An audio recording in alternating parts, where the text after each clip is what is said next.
ஷானு பேசுகிறேன். எல்லாரும் எப்படி இருக்கீங்க? நல்லா இருக்கீங்களா? வண்டி சவுண்டில் நான் என்ன பேசுனாலும் உங்களுக்கு கேட்காது. இருந்தாலும் நான் ஒரு பேசணும் சொல்லணும்னு சொல்லிட்டு சொல்கிறேன்.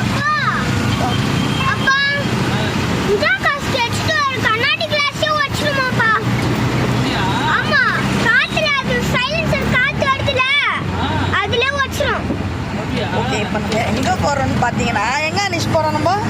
அனிஷ் ஏ அனிபா பல்லு பாருங்க எவ்வளோ அழகாக இருக்குது. ஒஞ்சிச்சா அனிபாக்கு பார்த்தீங்கன்னாக்கா ட்ரெயின் போகிற மாதிரி ஒரு இடம் வந்து நல்லா மப்டி எல்லாம் சமைச்சு இல்லைப்பா நல்லா அழகாக இடம்